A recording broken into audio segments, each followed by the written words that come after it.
Maserati, that storied Italian car maker that kicked off in Bologna all those years ago in 1914, when the Maserati brothers formed a company to produce their famous Trident badge sports cars and GTs.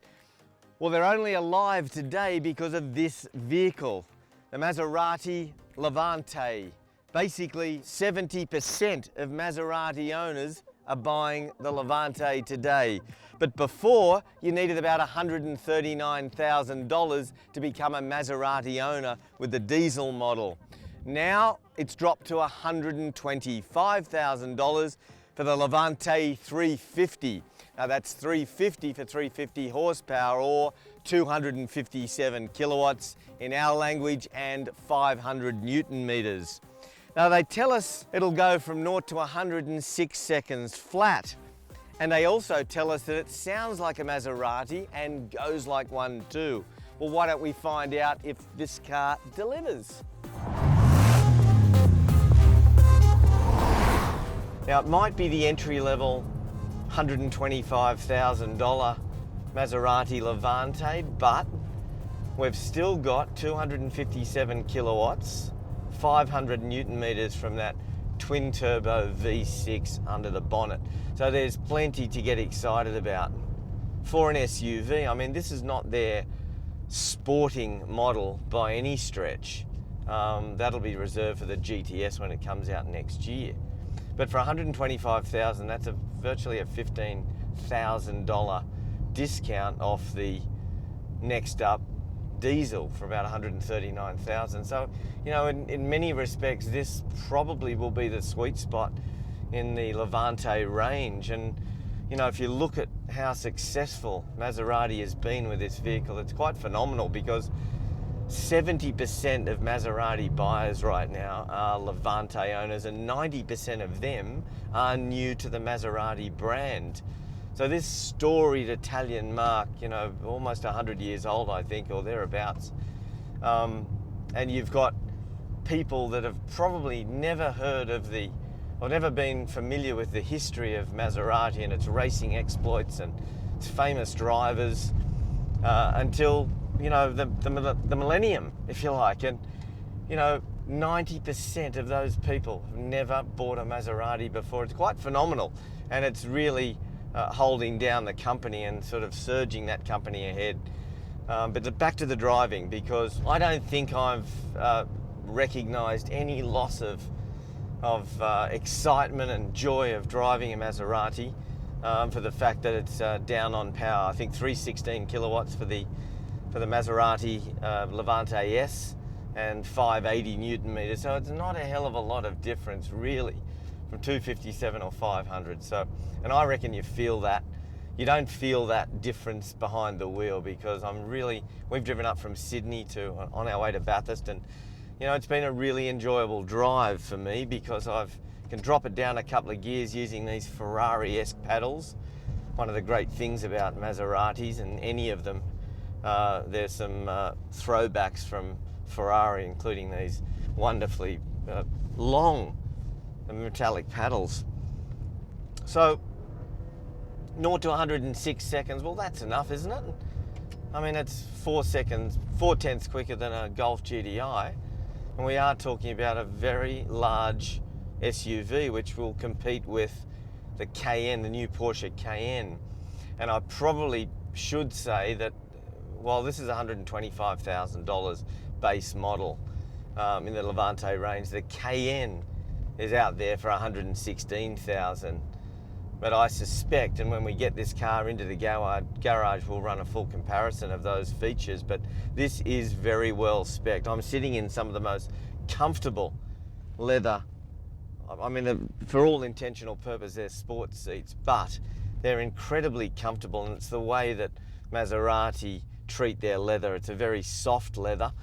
The steering wheel alone, I've been sort of thinking about it for the last 10 minutes, how soft this leather is and the way they've wrapped this vehicle, which is very, very impressive. And it just sort of adds to that sort of classy feeling that you get inside this cabin. It's all soft touch, everything. New to the 2019 models, and this car particularly, is the brand new, very clear touch screen. Right, folks, so I've just set the car in, you've got a whole bunch of various performance or dynamic buttons. I've just hit sport button.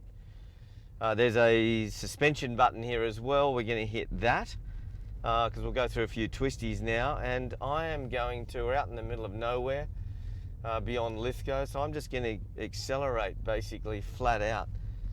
We'll get some great sound in this because, here we go. I mean, a lot of it, even the upshift gives that sort of blurb. Wonderful stuff, it really is. And I'm not even shifting to manual mode, I'm still in auto mode with the transmission. It's a new shifter, by the way, electronic shifter, which actually works really well compared to most electronic shifters, which are really bloody annoying because they don't kind of do what you want them to do. You sort of have to press the trigger twice. This one's actually perfect.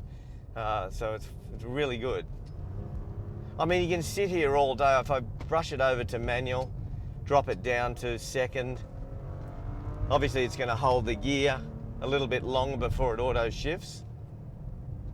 What about suspension? Well, I mean, this is obviously all Levantes are all-wheel drive in Australia, and you get some wonderful grip, but it is a rear biased system.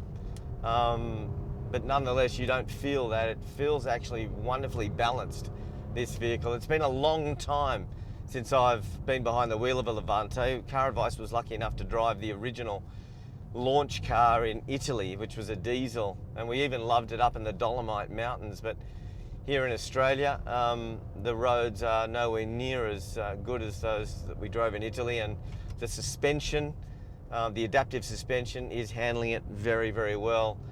In fact, I'd have to say it marries well with the luxury of this vehicle.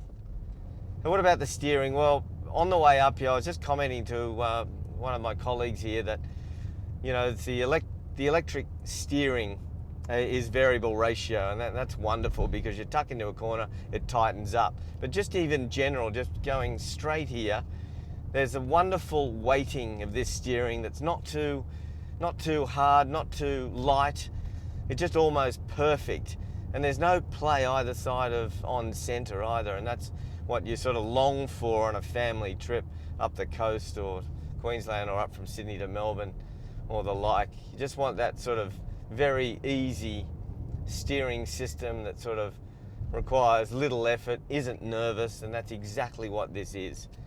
So a big call out to Maserati for being able to achieve a semblance of driver involvement from behind the wheel, which this is. I can feel what the front wheels are doing, and these are on 20s. I mean, I always think to myself that 19s would be the optimum balance, particularly on an entry-level version such as the Levante. They're calling it 350. As I said in my open, 350 HP or 257 kilowatts, 500 Newton meters. That's more than enough, folks. I don't think you'll have any less of a Maserati experience in a Levante S. I think this is absolutely perfect, and it saves yourself 15 grand, which to me, you know, for the fact that you do get still a lot of kit, a full suite of active safety kit, AEB, in fact, lane departure, all the stuff is here, all of it. I mean, the body doesn't move around at all. I mean, this is a you know, a large car, 2100, 2200 kilos, thereabouts. And the body is exceptionally, I have to say, exceptionally well composed. And it allows you to enjoy the car in a situation like this where you're out of the city and enjoying some nice unencumbered B roads. I tell you what, if I was in the market for a Levante, I don't think I'd be looking beyond the entry level at 125 grand. Mainly because you've got competitors coming in cheaper. Maserati, they like to say that they're more exclusive.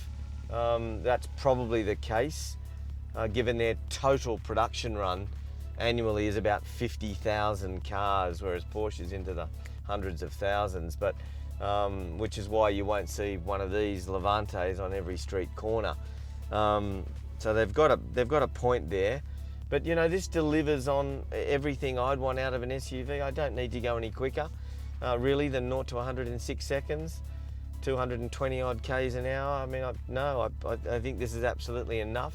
And I think if they're already winning 90% of their customers from competitive brands, and I think they'll just open that up even wider. I think this will be the sweet spot in that range at 125 grand.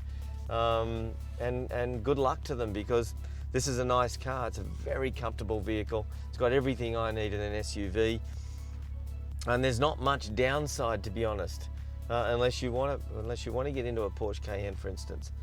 See ya.